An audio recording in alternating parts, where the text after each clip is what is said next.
So I'm currently sat facing over my laptop Gregg Palmer, who is well known to Doctor Who fans as playing one of the original Cybermen, one of these fellas, in fact. Look Yes. and everything. So how did you come to become one of the first Cybermen?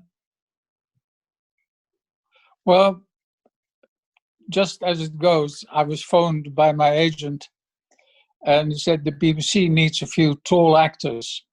I'm 6'3". I'm a little smaller now, with the years, but I was 6'3", and he sent me up for an audition, and that was it. And I got in there and started to work. It was lovely. So was it a case apart from the costume, was very, very sweaty, but rather good. I enjoyed it.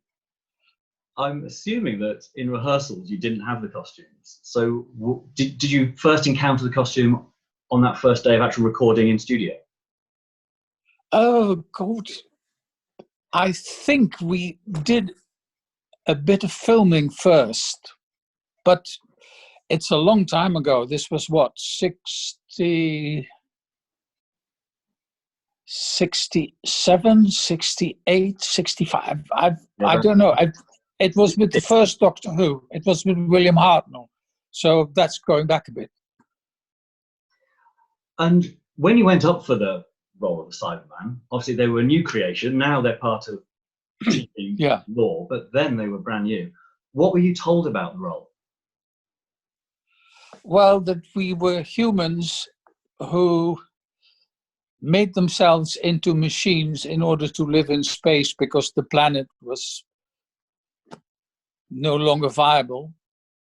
I don't know, it's in this situation on Earth at this moment. I don't know, maybe we'll all have to turn into Cybermen in order to,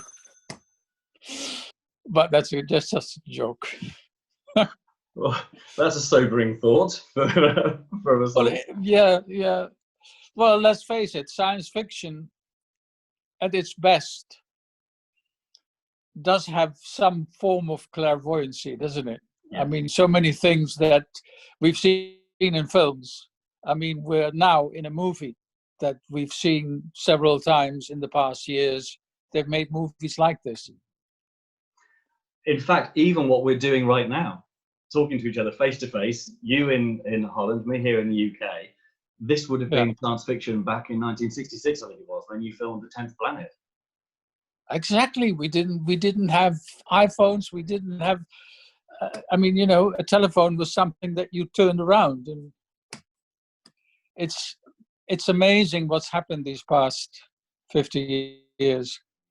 Well, I'm loving the fact that I'm getting a chance to talk to a Cyberman through cyberspace. It's perfect.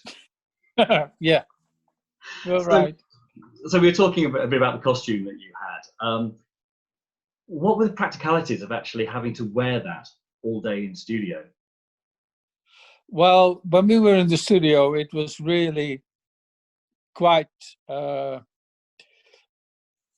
horrible on the whole, because we were covered in this. We had this plastic see-through costume, which when you were in it for about half an hour, it was completely see-through, but it was all damp. So and water of perspiration was trickling down from your face, from your neck, from your back, into the boots you were wearing, which I think were garden boots, grey garden boots. And then, of course, you had this thing hanging from your stomach, which was, I had no idea that this was going to have the following that it has, that the Cybermen are still about, they're still around, they're still part of Doctor Who. It's my mind boggles really when I think of it. Yes, and they've just featured in the last episodes to be shown, of Jodie Whittaker's last series. It was a two-parter Yeah. involving the Cybermen. So your legacy continues. Yes, I know. I'm also very, very thrilled that Doctor Who's changed into a woman, which is, I think, was a brilliant idea. And she's a lovely actress, so I really enjoyed it. Now, you were talking about the issue of sweating inside that costume, with all those layers, the plastics, the studio lights. At the end of the day, did you have to empty the water out of your boots?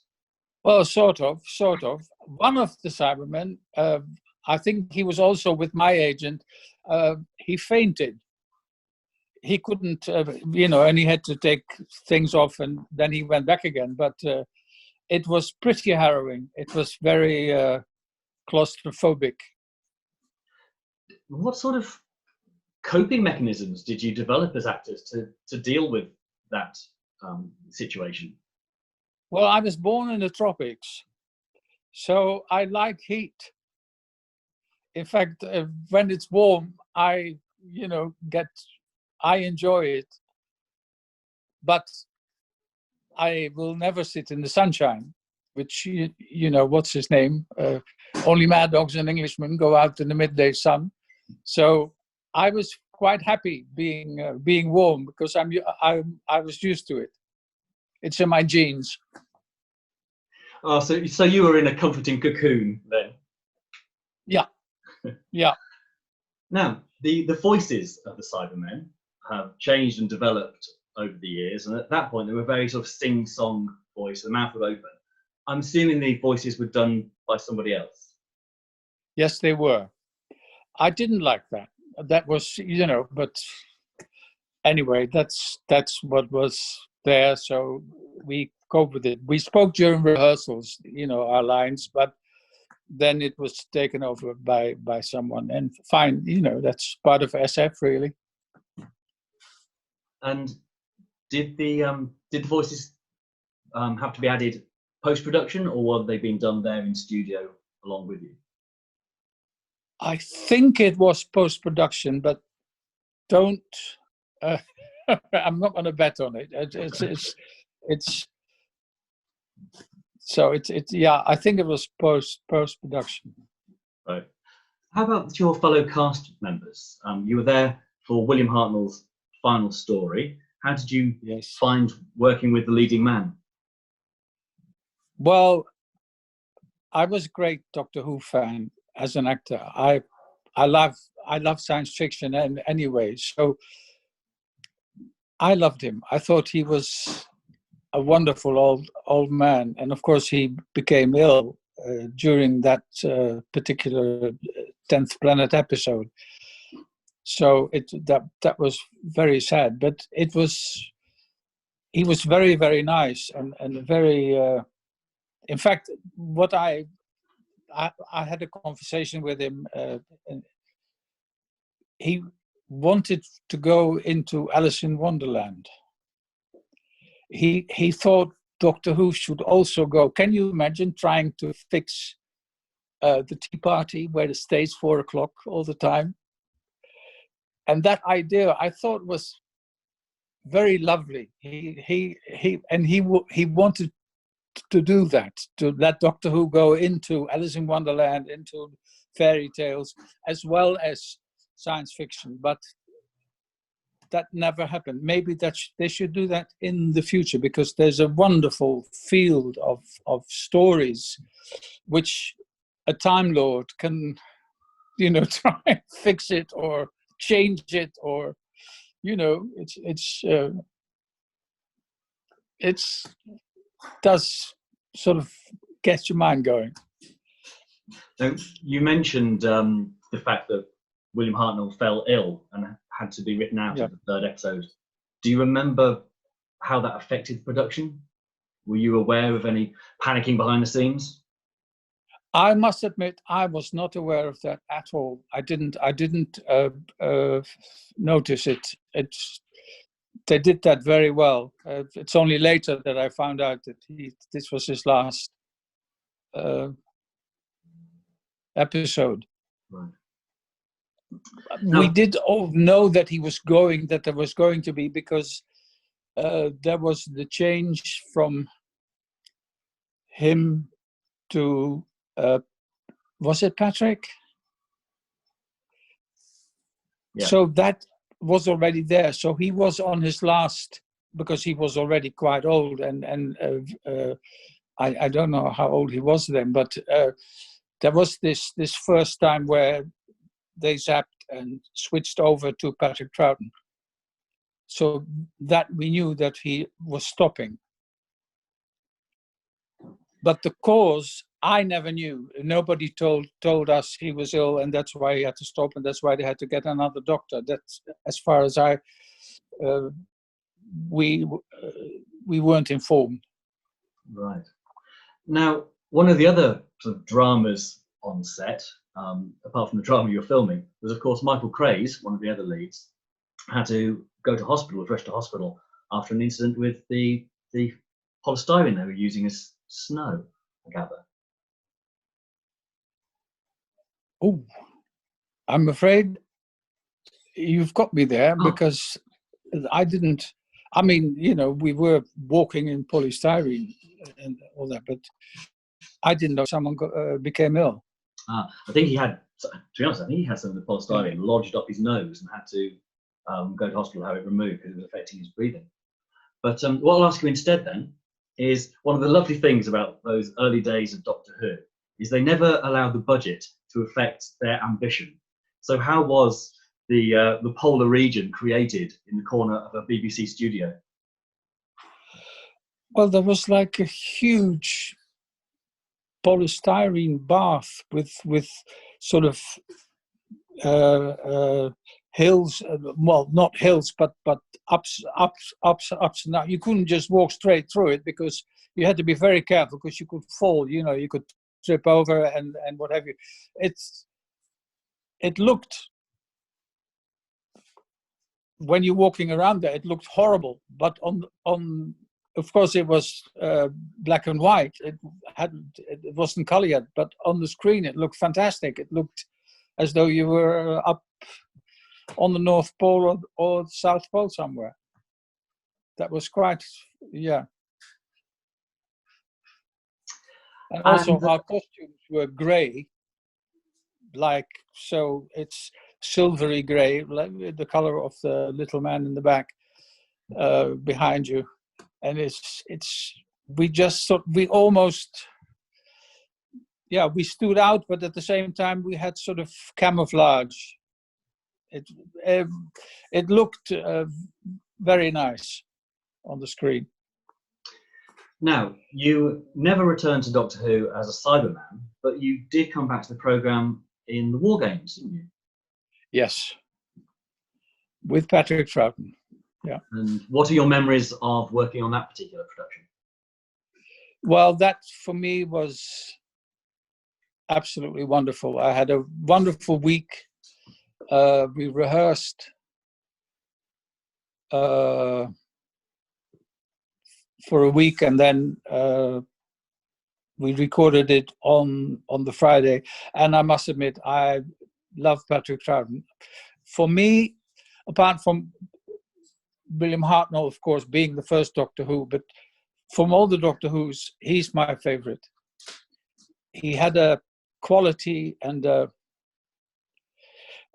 there is one little story which I would love to tell, because I really enjoyed working with Patrick. It was wonderful. And we were talking at one point, and I had a line where I would say, shout to the back a bit, "Corporal, will you take the Doctor out?" And it was set in the First World War. And I said to Patrick, "What would you think if I would say Corporal Hitler?" Because Hitler was a corporal in the First World War. And he loved the idea, and we sort of talked, and then it would be, he would say, then he said, then I'll ask the question, Adolf, and I would say, no, Hans. So it wouldn't be the bad guy.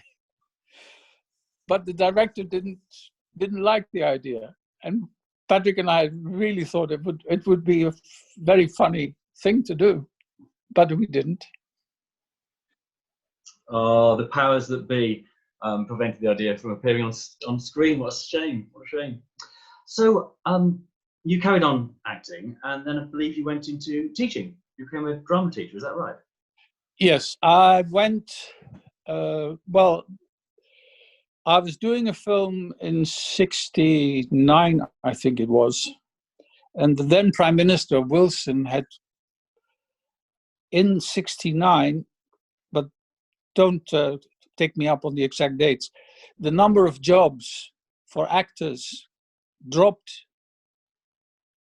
in ITV 75% in 1 year.